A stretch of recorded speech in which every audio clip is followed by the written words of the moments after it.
Good morning. I am Steve Weber, and welcome to the American Gumption Morning Show. Getting started just a minute or two late this morning. I had to do a emergency restart of my browser. But anyway, here we are. So welcome to the show number 123. It's Tuesday, February 9th. And we have a very interesting guest who's going to be joining us. Stacy Lamar King will be coming up at about 15 past the hour. So excited to welcome him and hear his story. So just leave it at that for right now. I teased it the last few mornings, but we'll leave it at that. I'm going to do a monologue, and the name of the monologue is "I Don't Need Your Help." And so that's my own story, and it kind of relates to a little bit about Stacy's story in a roundabout way. So anyway, I'll share that, and then we'll let him get into his story. So that's coming up in just a couple of minutes. Now let me just tease what's happening the next couple of days. Tomorrow, Don Lynch, and Don is the energy body transformer. So all of these electronic devices that we have, and they're affecting our body in different ways. And so he has figured out a way to help people release the energy that they have stored up in their body from either their own doing or from external people's doing. So that's going to be a fascinating conversation. I'm looking forward to. I've seen Don speak once before, and this will be the first time I'm talking to him. So I'm excited about that. That's tomorrow. Don Lynch, and Energy Body Transformer. On Friday, Dory Morales, the publisher of Green Living magazine and Conscious Living. So we're all about conscious living here on the American Gumption Morning Show, broadcast on Spirituality Gone Wild. And Thursday, I plan to do a live broadcast. I don't have a guest confirmed at the moment, but that could change within the hour. Who knows? But either way, I'll do a broadcast one way or the other. So shows this week. Next week, I have 4 shows scheduled. I'm not going to do a show on Monday. There'll be no live show Monday, but Tuesday through Friday, yes, there's shows, and Tuesday through Thursday, I have confirmed yes. So we have lots coming up. All right, so let's go ahead and get into the today's monologue. And as I said, the name of it is "I Don't Need Your Help." When I was an 11-year-old boy, I had my feelings hurt. And I've talked about it before, so I'm not going to go into that story, but I had an experience where I basically had my feelings hurt, and I was like, oh my gosh, this doesn't feel good. And so I decided that I was going to, now it wasn't like a conscious decision, like I sat down, with a pencil and paper and, wrote this thing out and analyzed it. It was more like just like the rattling of the brain going on, and you have something, and you make choices and your decisions. And I wasn't even aware that I really had made the choice. It wasn't until I got into my own awakening and personal development work that I started in 2009 that really made me, look back on it and reflect on it and come to that conclusion. But basically the thing is like, okay, 11 years old, have my feelings hurt. And I said, I sort of just like went down this alley and trusted blindly, and, an incident happened, and I decided as a result of that I don't need others. I don't need the help of other people, and that I'll go it alone. And I figured I could trust myself, but I couldn't trust others. And also this was going to protect me from getting hurt again. So this was kind of the rationale of an 11-year-old boy going through the process and going, okay, that didn't feel good. We'll just go ahead and we'll just not trust, and we'll just do it on our own. So at the same time, the idea of being a man, that whole thing came over me. You're a boy and you want to be a man. And so anyway, I thought, well, what's it mean to be a man? Again, this is an 11-year-old boy rationalizing this and coming up with this stuff. But I was like, okay, well, don't feel, don't share certain feelings that you have. Don't complain, be strong, be a problem solver, be a thinker. And so I kind of ended up going down that path. And, so my emotions got, dialed down, and my thinking and my analytical mind got dialed up, and this was, again, it was sort of like a strategic decision that I made in order to survive. And I thought this was the most rational thing that I could do. So, and then you kind of get to the idea, again, you kind of jump one more step along and you go, oh, emotions are bad, and not to be trusted. Emotions are bad and not to be trusted. So, thinking was more of a masculine thing. Feminine was more of a, feeling thing. And anyway, so this is the, again, illogic, but this is the path I went down. And so now that becomes the program running in the back. And that's what, operated and ran my life then for the next, 40 years roughly. At the same time, I also stopped showing affection in the household, and, I remember I would give my parents a goodnight kiss and hug.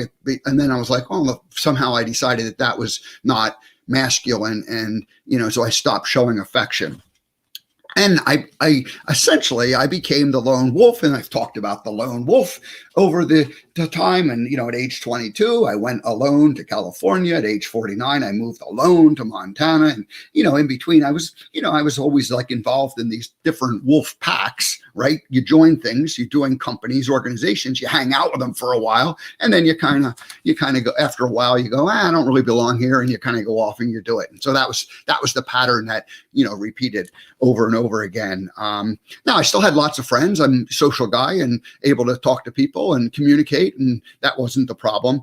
But there was always like kind of a wall that you put up, and that wall, nobody penetrated past that wall. That was the safe part for me only. And again, I wasn't doing this consciously. It was like a decision, right? You make as an 11-year-old boy, you make this decision, and, it just sort of happens. And now this program's running in the background, and that's keeping you safe. In your mind, is keeping you safe. So I don't need your help. I like to do things my own way. And I had boundaries in which compromise was not possible. So, no compromising past that certain point. So now you kind of like, let's sort of fast forward. So in some ways, I'm still like that, I still like that, and I'm overcoming it, but it's not like a completely hidden idea. It's now something that's at the, forefront, or it's at my level of consciousness. So I came to the following 3 realizations about that lifestyle, about the lone wolf lifestyle. 1, it's lonely.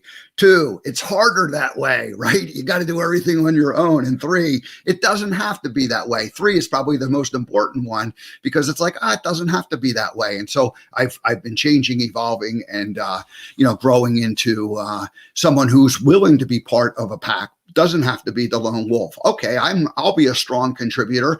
I will be part of the team, and I will contribute in my unique, special way. And I won't worry about what some of the other people are doing, because we just trust them to take care of that sort of thing. And I'll contribute in my way. So it's not as lonely any longer. It's not harder. It's easier.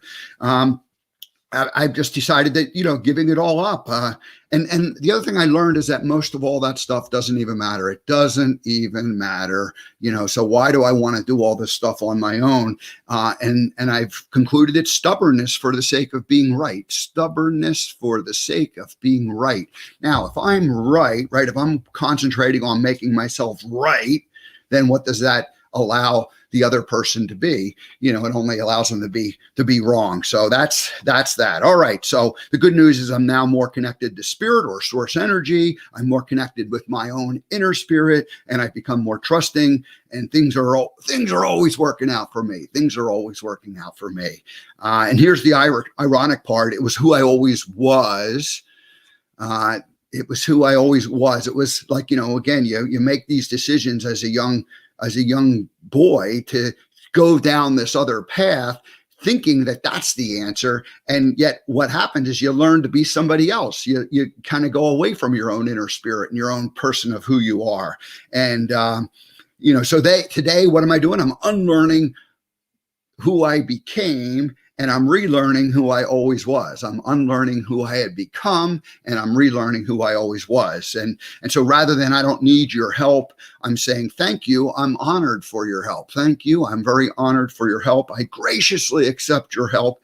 and let me be of help. Let me be of service to you. So that's the I don't need your help monologue for today. Now, today is Tuesday. That means Brandon Schaefer's in the house. So before we get to Stacy Lamar King joining us in 2-3 minutes from now, let's bring Brandon on and see what he has going on in his world today. Brandon, there we go.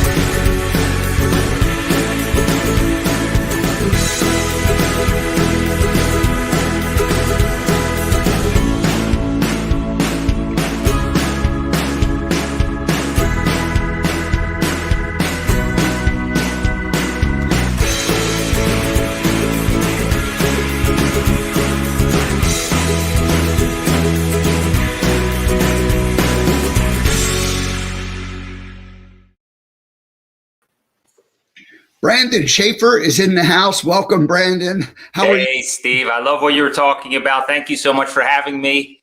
I loved what I heard the past 5 minutes that I was on here listening. And as usual, we are in sync together again, because you were talking about enjoying life, and what I have written down here, and unbeknownst to me before I even got on here, this is what I had written down. Enjoy life today by sharing your enthusiasm. Adapt, evolve, transition. Using similar words to what you were just speaking about. You know, life is what you actually make it. My life is what I make it. Your life is what you make it. And today, you know, there are positive and negative people, right? There's pluses and minuses within people. And all I'm trying to do within myself is bring out all the positives that I can. And in doing so, that helps people that may have some negatives in their life, turn them to positives. And when I do that, everything just seems to come together, and I'm able to enjoy my life by sharing my enthusiasm. We are synced up, my brother. So thank you so much for having me today, Steve.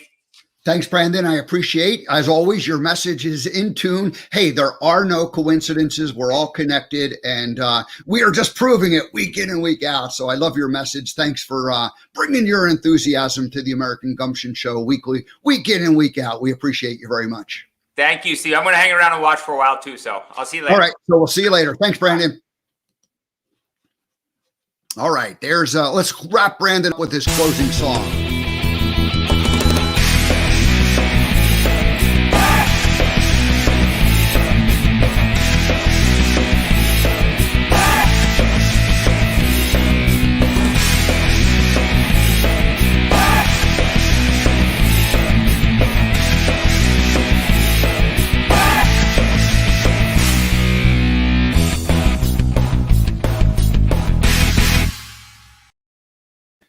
Brandon is a good friend of the show. We appreciate him coming week in and week out on Tuesdays. SimpleBusinessHelp.com.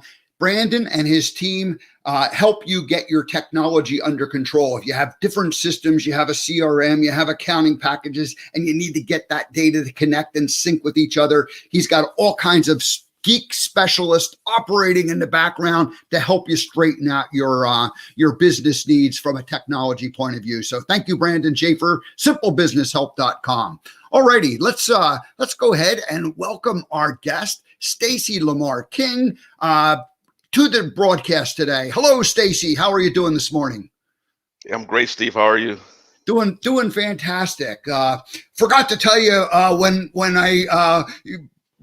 we talked earlier that Brandon shows up on Tuesdays and lights a little bomb under all of us. And then, so he jumps in and out. So that was part of the show. So anyway, you and I met a couple of years ago is when we first connected. But then you posted something on LinkedIn about a month ago that really caught my attention. And that's what we're going to talk about.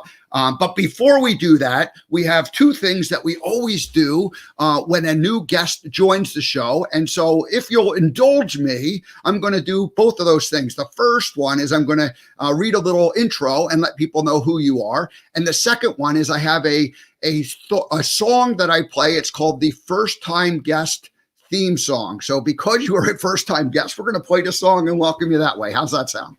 That sounds fine.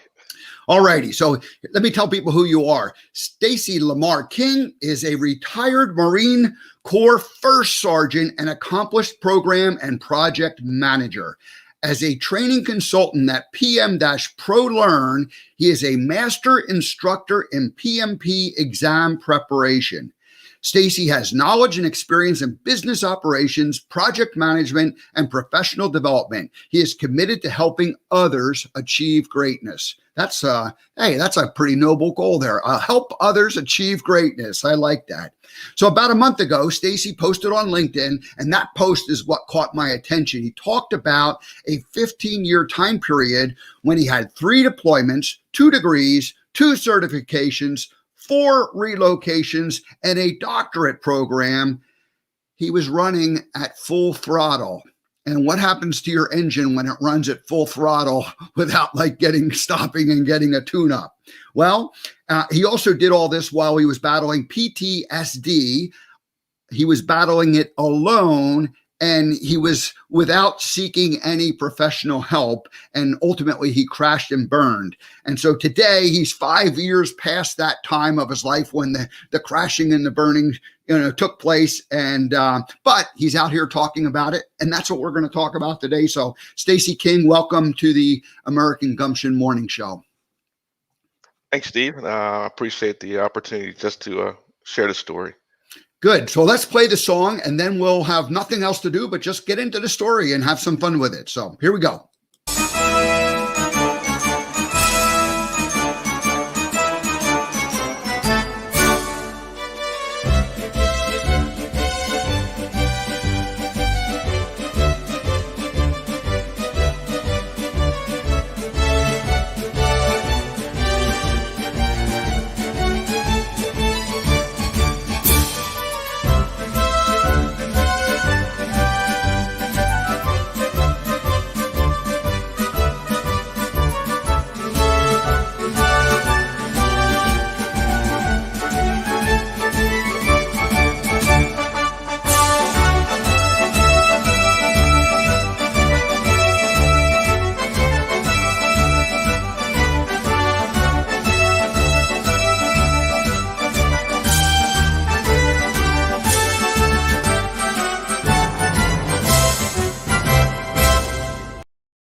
Stacy, have you ever had a marching band welcome you to a program before?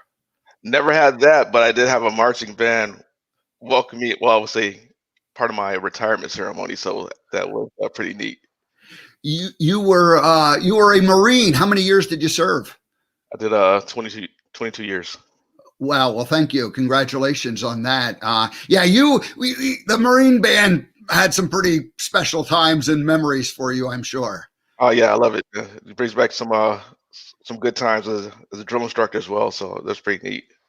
Very good. Well, to talk about the warrior mentality, my monologue, I kind of touched on that. Again, I was not an active duty serviceman, but really the military, that's what they do. They train warriors, don't they? Yes, and it's a lifestyle. You're in a gun club, and it's a band of brothers and sisters, and you just learn to live without complaining, and you just accept things, and you move on, and you adapt, and you overcome. And we don't really seek help for things because we believe that whatever you're experiencing was what you're supposed to be experiencing as part of being a warrior. So I kind of it can act in your I guess your own best interests, our ethos. What was your job for those 22 years? And I'm sure you had many, but kind of the overview of your career. What were you doing for the most part? My basic, we'll call it skill set, was electronic maintenance. So I worked on computers and radio systems for the Marine Corps. But I served the majority of my time in the infantry, or I did also 2 years as a drill instructor. So it's just you could be in like a technical skill set, but if you're part of the infantry as an individual, you're still right up there in that gun club. You're right up there close to the battles. So it's just the way I was raised.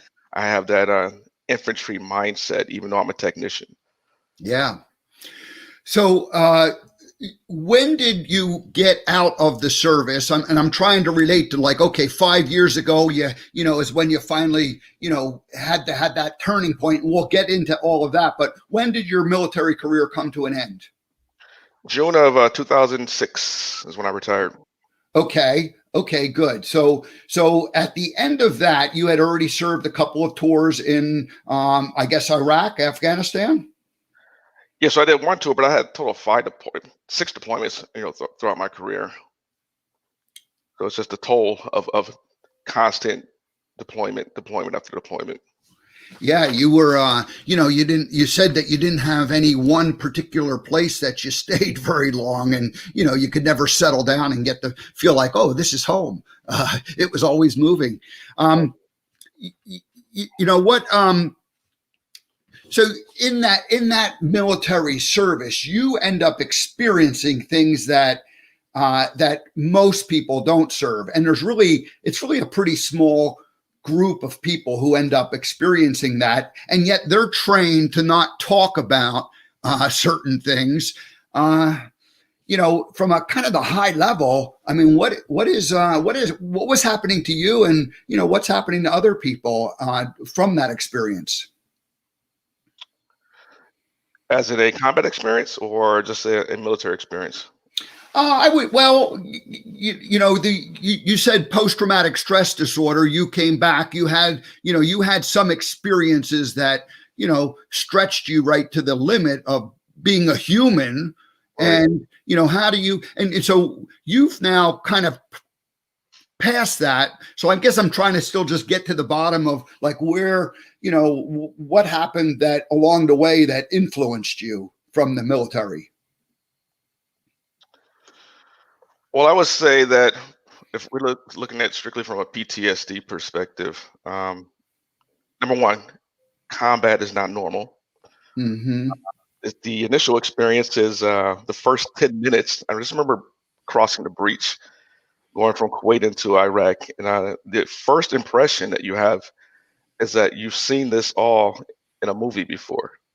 So it's surreal. Like, and then within about 10 to 15 minutes, you start receiving fire, whether it be small arms fire or whether it be larger armaments. And so you initially have to click out of this, wow, I'm in a movie, to this is real. And if I don't do everything that I've been trained to do correctly, then there's a big chance that I don't make it out of here. But for me, the bigger experience was that I was entrusted with the lives of 6 other people that I brought with me from Hawaii. And these 6 individuals had never been to as much as a field operation or a practice exercise. So we went straight from Waikiki Beach to Iraq. And so just being entrusted with those lives of those 6 young men and having that, I won't say pressure, it's just that you don't want to have to tell someone's parents, that someone's son died on your watch. And so that was like something that stayed on my mind constantly, as I was trying to focus on those 6 individuals.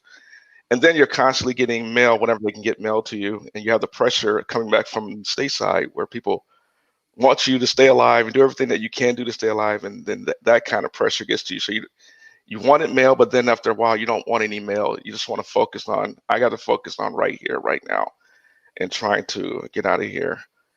And that adrenaline, so for me, it was the adrenaline. Once it turned on, that mode of I'm trying to stay alive. When I got back to the States, I don't think it ever turned off. So I was constantly just at this high rate of hyper vigilance and hyper awareness to situations. And it was just impossible for me to turn it off. And that was one of the first indicators that there was something going on, but we're also in a club of individuals that we don't talk about our problems in the military. So I didn't find out until about really 10 years later.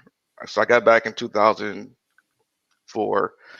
Really around 2014 was the first time that individuals that I've served with, we really start talking about what we were individually going through. And had we start talking 10 years earlier, then I'm probably sure I would have got help a lot sooner. But it's just a unique environment. How did it come that these fellow warriors, your fellow Marines, you stayed in touch with them, or did you sort of reconnect with them?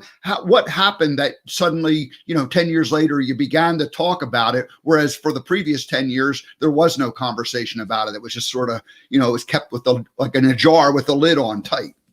Yeah, people start leaving the earth, so we start having people have some serious issues, whether it be they died from situations, maybe car accidents or drinking and driving or suicide. So suicide was like the biggest trigger. Like we start finding people that we knew that were taking their lives, and that was kind of what kicked off the conversations. And that kind of happened to me. So I was one of those individuals who had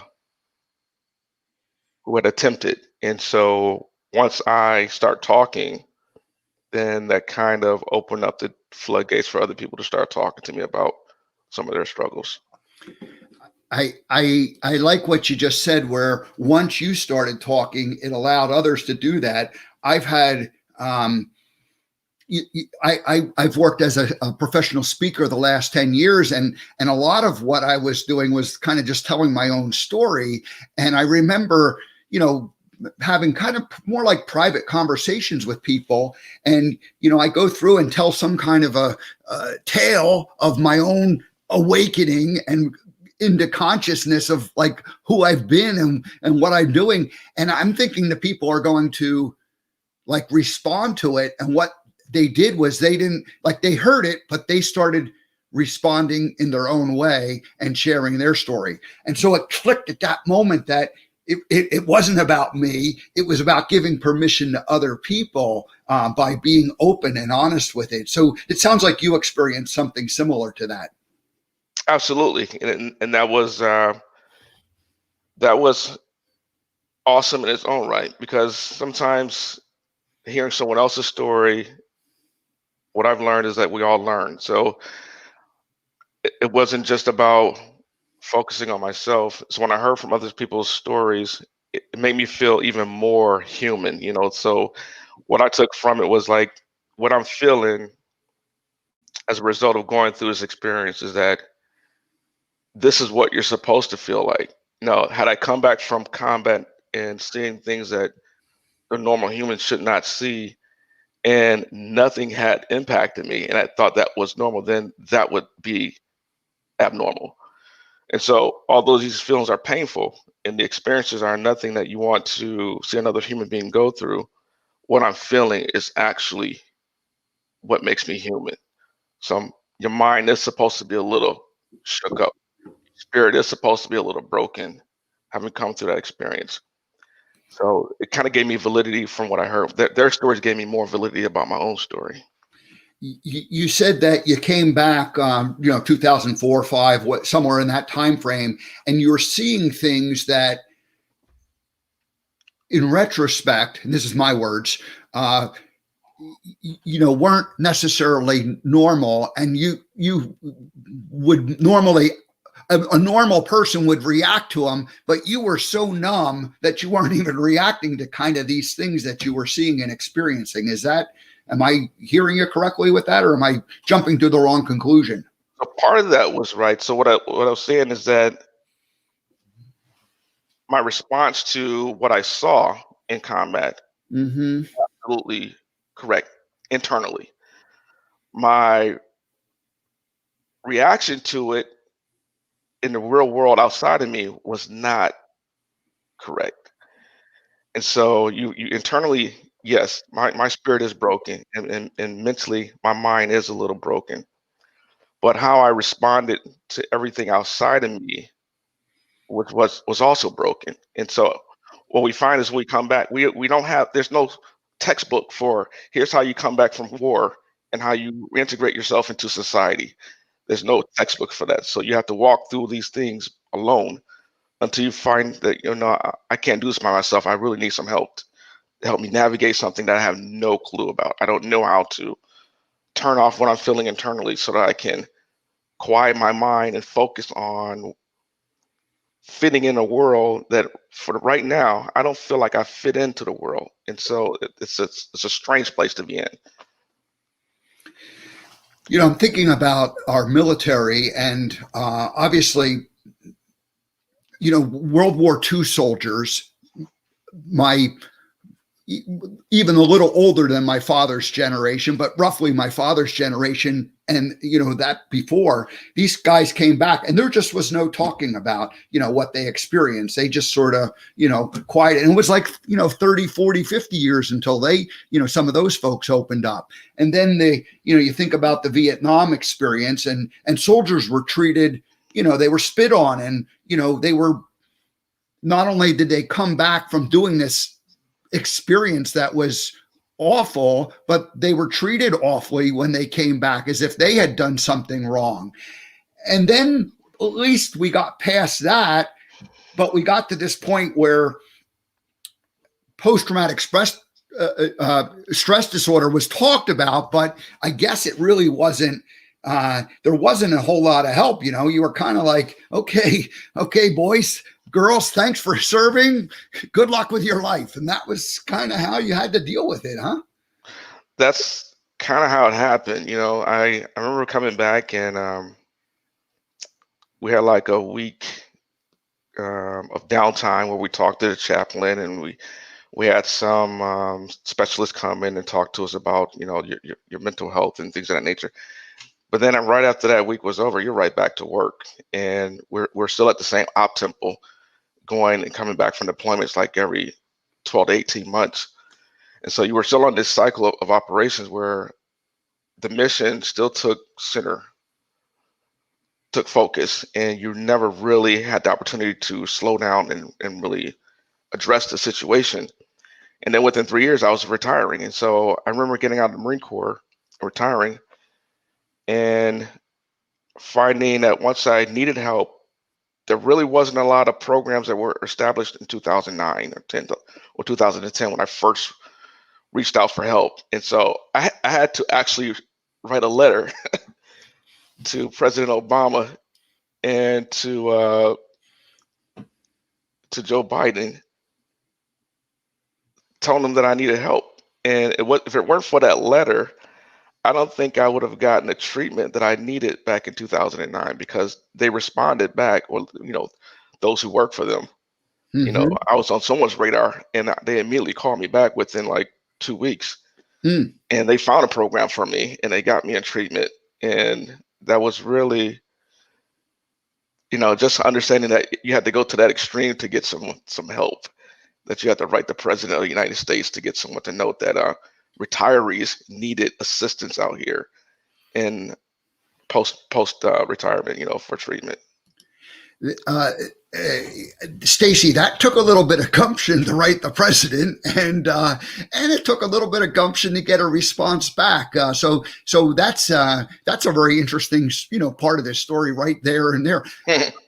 Other than the fact that the average person isn't going to take that initiative and make that happen. So something inside of you realized that you needed help and you weren't finding it. And so you thought, okay, well, let's just go ahead and ask the commander in chief for some help. And that's wonderful that you ended up getting it. What happened then? And what was that treatment, or what was the program like that you got involved with? Well, it's really my first introduction rather into therapy. And so it's really the first time I actually had the opportunity to talk to someone about the way I was feeling, and talk to someone who was experienced in, you know, because you need an experienced guide to get you through this. You can't have someone who doesn't have, you know, the experience dealing with combat veterans and dealing with the effects of combat to guide you through this journey, because it's a journey. It's not just a 1 week evolution. This is taking me many years, and I've had many therapists that have helped me get through this, you know, along this way. But for me, it was just eye-opening that I could communicate to someone and they understood. So that was really the first point. Like, I finally felt that someone understands what's going on, because for the most part, no one really understands. Your family doesn't really understand it very well. Your coworkers don't really understand it very well. And so to have at least an hour a week where I could sit down and talk to someone and be understood was pretty special. You mentioned that when you first got back from a particular deployment, the chaplain, and you had a chance to sit around for a week. That is not nearly enough time to process what had happened. You need, like, some of this stuff. You need like a year to put it in perspective. And it sounds like in your case, it was a couple of years later when it finally started, realizing that, okay, something else has to be done. And I really appreciate what you said about it's not like like something you can just go in and get trained on and here's the textbook and, oh, by the way, just read this and then you'll understand it, because there's so much that has to be unraveled and there's layers and it's complicated. It's complicated. Right. Yeah. Definitely. So as you started down the path of getting some therapy, some treatment, I mean, what kind of moments did you have where you felt like you were like getting a breakthrough and things started to make a little bit more sense? I mean, how long did it take you to unravel this whole, this whole mess and situation that you had? And what's interesting is that you were, it kind of started from the second half of your military career and the combat stuff, but then it really continued right into your professional life because you just kept going at full speed because you didn't know anything else. Right. For me, well, I think it goes back to that culture, right? We talk about this warrior culture where you don't really seek out help, and you don't want to admit that there's something wrong because we're also perfectionists. And when you get into this gun club, that if you're going to make it a career, you become kind of a perfectionist, and you believe that if anyone can fix anything, it's you. So if I can't fix it, then no one can fix it. And so for me, I thought my therapy was if I stay busy constantly, then I never have to think about anything that's negative. And so that was my therapy. So before a therapist ever showed up on the scene, my therapy was overworking. I'm just going to overwork. I'll outwork everyone. I'll go to school. I'll teach. I'll become a program manager. I'll become a consultant. I'll do everything in my power to stay busy because that's within my power. So if I can control it, I thought I could control it by just throwing myself into work. And what I found is that it's kind of like building a plane flying a plane while they're still building it. Ultimately, it's going to crash, and that's kind of what happened. But so that was my journey. I thought I could control it, and that's part of being in that culture of being a senior enlisted individual in the military services, that you become this perfectionist, you become this problem solver, and if this problem's going to get solved, it's going to get solved by me and no one else. And that's kind of was my Achilles heel. So, gosh, you're saying a lot of good things here. You're a senior enlisted, right? So you kind of rose to the highest level of being an enlisted soldier or a Marine, and you were the guy that everybody looked to solve the problem. And you, in most cases, I'm sure you came up with the answer, or somebody, right there with you. You were part of it. And then you go out into the private world, and you're trying to do that same thing, and yet, it's not really working. You finally start getting the treatment in 2009, but the crashing and burning part doesn't happen for a few years later, if I'm connecting the timeline correctly. What happened? How'd you end up getting to the, how continue the story from the point where you're in treatment and you're beginning to get better, and yet you're flying that airplane that isn't completely built yet? Yeah. So you're in treatment, but just because you're in treatment doesn't mean you're fully bought into the treatment. And so that's also part of our cultures. Like we look at therapists and we call them the witch doctor. That's a euphemism that people in the military have for therapists. And so you still have to fight through that bias. Like, okay, this person sitting across this couch in their little comfortable chair, have seen nothing about what I'm talking about. The only thing that they know is from the stories that they've heard from others. So, but they've never experienced it. And so you have to fight that bias and really start to believe in what the therapist is really saying to you. And so for me, it was it was a give and take. One minute I'm bought in, and then I'm not so vested in what they're saying. So it took me about 4 years before I had to crash. They were selling it, but I wasn't really buying it fully. And so it took me until the crash to really say, okay, maybe some of the things they were saying to me were actually true, and I should have listened to it, and I didn't. So that's kind of what happened to me. So you get to the point, you have the crash, and now is that the point when you finally go, okay, I got to surrender, and I have to, fully buy into this. How did where did the switch flip where you did buy into it? Was it just because you had no other choice because you were at that low point, or was it somehow somebody said something that, kind of sparked the next step? I think for me, and I think everything happens the way it's supposed to happen. I end up in Phoenix, and I end up at the Phoenix VA system. And the Phoenix VA had just gone through this huge negative spiral in terms of publicity. And I think because of that had happened, they were investing so much time and energy and funds into, transforming what they had previously been into something that was of benefit to veterans. And so because of that, I entered into a program where I not only had a therapist, but I had like one of the top doctors in the entire hospital was overseeing my treatment. So it was just the level of care had changed because I found myself in a situation where one of the hospitals had to transform to kind of fix its reputations. And so I was just surrounded by an amazing team they were all integrated. So they all talked. So my primary care talked to my therapist talked to my psychiatrist.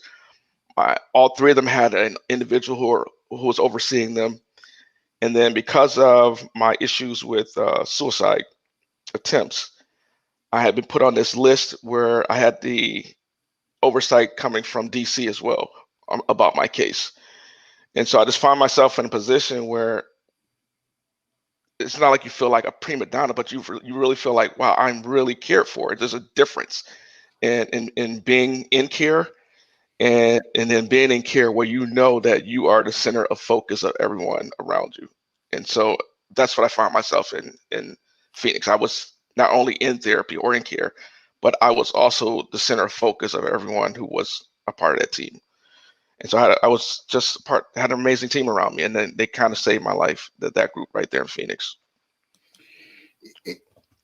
There's a couple of patterns that I'm seeing in your life, and that's you've risen to the highest levels wherever you've been. So like when you were an active duty enlisted, you rose to that highest level. These young guys who are being handed to you and entrusted with their lives. And then as you go through the treatment, you end up kind of at the, like the test case for like, okay, we got to start fixing people. We got to start paying attention. And you find yourself right in the middle of that too. That's kind of cool. And I get that you're saying that, you felt special because for the first time in your treatment, you had people really paying attention and wanting to help you succeed. Yeah, it makes you want to, imagine that, Steve, if you find yourself surrounded by a great team, the last thing that you want to be is the weak link. Yeah. So you don't want to be the person that's dragging down the team. So if I have all this amazing group of doctors who are all focused on making me or helping me get better, then at least I can give them 110% effort on my end to try to get better. And so I started doing all the little things. And so if they gave you a manual and they said, okay, go home and we want you to try out these things, or we want you to write a journal, or we want you to go out and visit and take notes of what you see out in the nature, whatever task they gave me, that 5 years ago, I would have said, this is super corny. I'm not even doing it. This is stupid.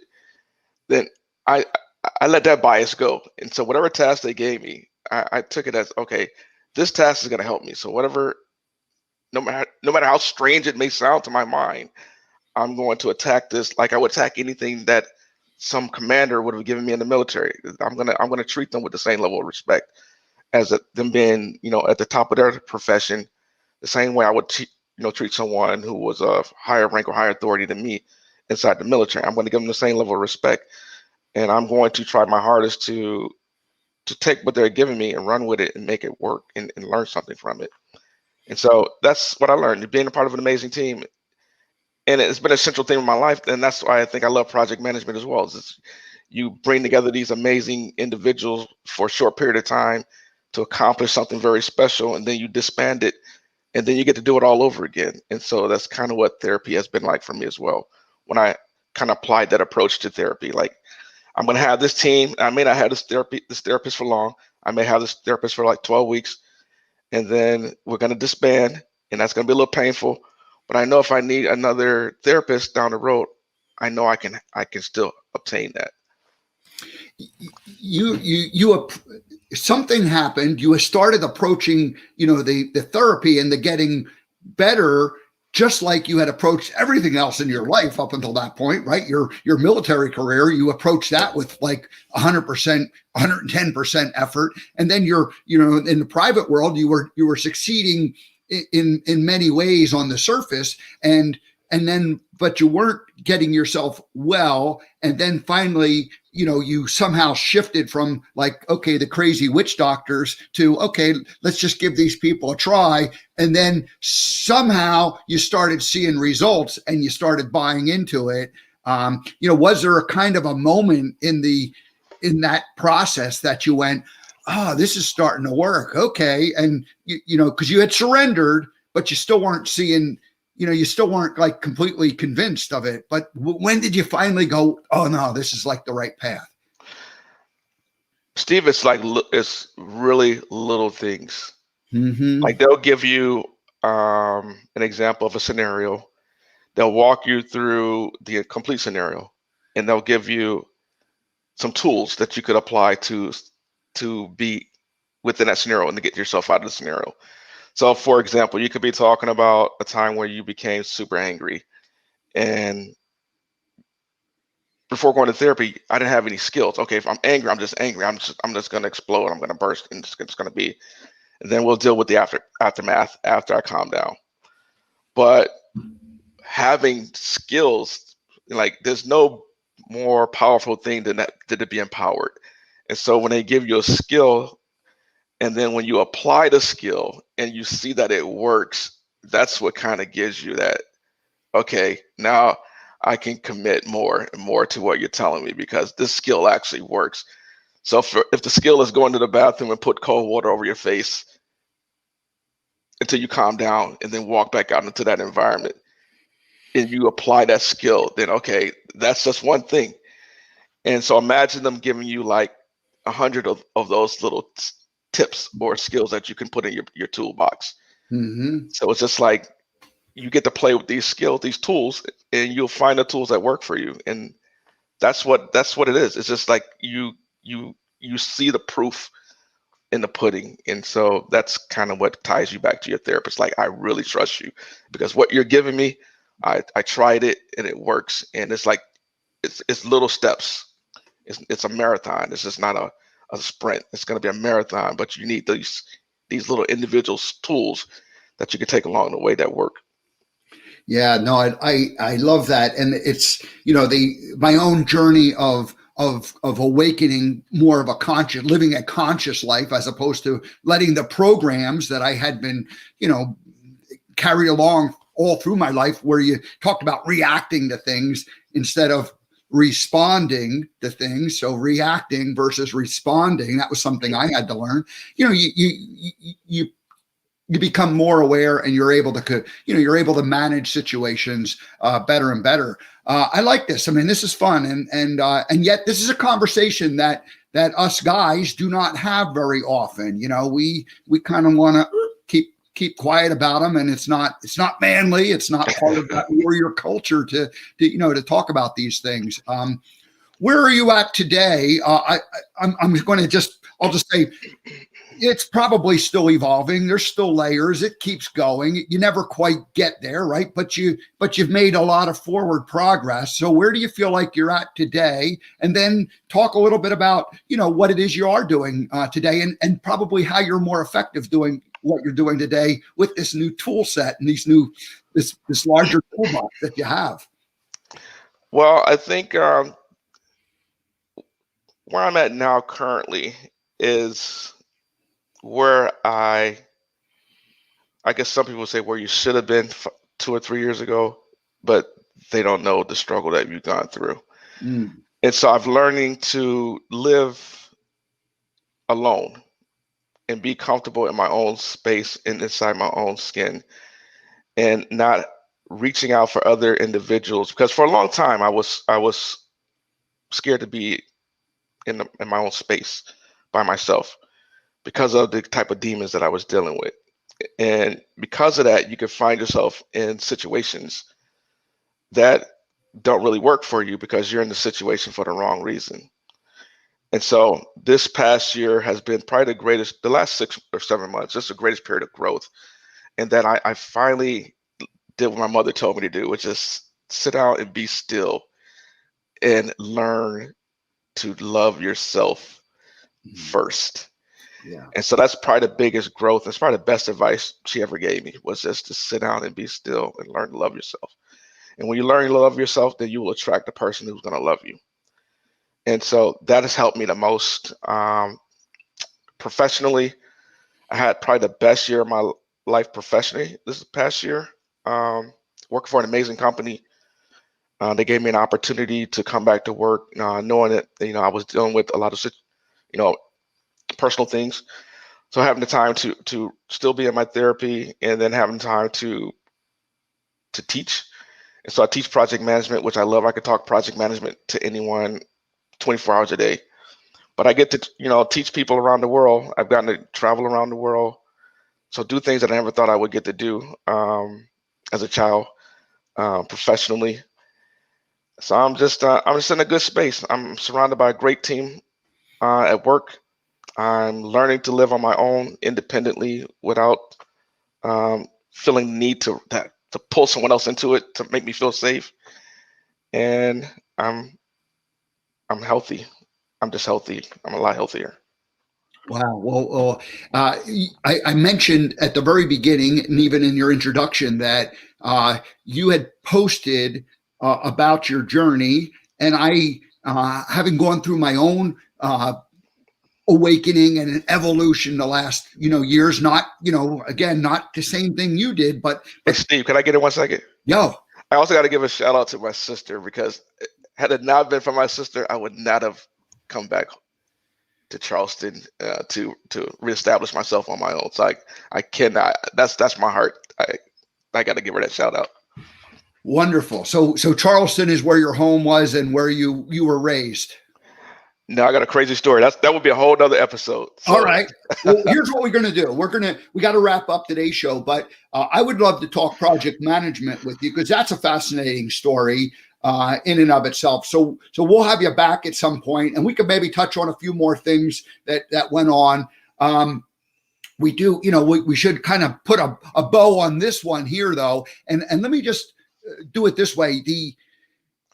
The story you wrote about a month ago that I saw, and I recognized that. I said, "Oh, this guy gets it. He's like making it. He's taking control of his life. He's making a difference." You threw something out there that most people would be, hesitant to put out there in the public. Anyway, I read it. We started an interaction. Was that the first time you did something like that, or had you done anything like that before? That was the first time where I kind of put all the bullets in one message. So there have been little blips that have gone across my LinkedIn from time to time. But for whatever reason, I got up in the middle of the night and I just started typing that out. I don't even know what inspired me. It just overcame me, and before I knew it, it was there. And so yeah, that was the first time I really shared everything in one message.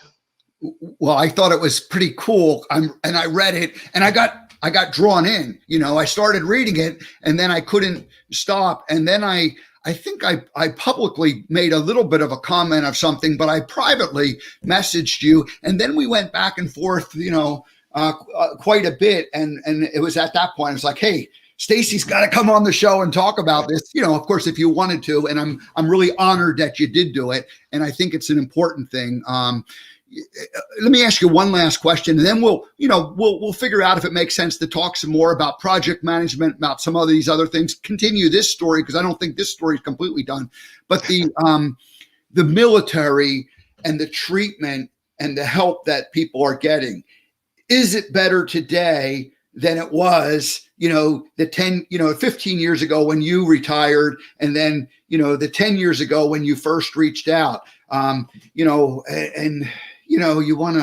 want to be positive, but we also want to be realistic. I mean, are people getting help, or is it only the squeaky wheels that say, hey, I need some help here? You know what, Steve? It's almost impossible to answer that question, because you got to think of any bureaucratic system where each of these hospitals is kind of ran as their own little empire. You could have 56 or 70, X number of VA hospitals. Each one is going to be run totally different based on the level of skill inside that building. So everyone is going to give you a different experience. Mm-hmm. So I would simply say that it really hinges on the support system around the individual. If that individual has a good support system around them, that support system will help that individual as they navigate through the healthcare system. Mm-hmm. What we tend to see with individuals who struggle is that they don't have a support system. And because the system is so bureaucratic, that they don't have the wherewithal to withstand all of the loopholes you have to jump through and all the prerequisites you have to meet to stay in the system, so they end up getting washed out. Yeah. So I would say if they could do anything better, they could make it less stringent in terms of the amount of steps you have to take to actually get to the individual that can help you. That would be my biggest wish. It sounds like we need a project manager who can teach them to unlearn what they had learned all those years ago. Yeah, I guess I could go in and help solve some situations, but yeah. Hey, we'll save that for another conversation. Hey, Stacy, thank you very much. This was fun. I really appreciate your sharing it. It's a sensitive thing, and yet you are more than willing to be open about it, and that's the first step to making a difference, and hopefully others can hear this and they can help. They can help themselves, or they can reach out to you, and there's other people they can reach out and get help with. So thank you so much for joining us. Anything last closing thoughts, or otherwise we'll wrap up? People, we got to talk. It all starts with having conversations and talking it out and getting it off your chest so that someone can hear you. And I think that's the first step. Just you can't hold it in, because if you hold it in, it's just simply going to fester and it's going to explode. It's going to come out in a negative fashion. So we got to talk. Great. Well, thank you very much. We'll leave it at that. I sure appreciate your joining me this morning, and we'll see if we can't figure out a time to get you back here in a couple of weeks, or whenever, and we'll continue this conversation, because I think there's more, and I think it's important. I have another friend who is a ex-military, and she went through the same thing, and she's working to help other people. So it's like there's people out there that are committed to helping others, and I appreciate you doing what you're doing. So thank you. Thanks. Appreciate it, Steve. Yep. See ya. All righty. Well, thank you, Stacy, for joining us. That was a lot of fun, or it was very enlightening, and it was fun, and good guy. And what a story, and the fact that he's willing to just be open and transparent about that has been wonderful. Boy, we got a lot of comments here. Reggie Reginald House is checking in. Maybe he's a friend of Stacy's.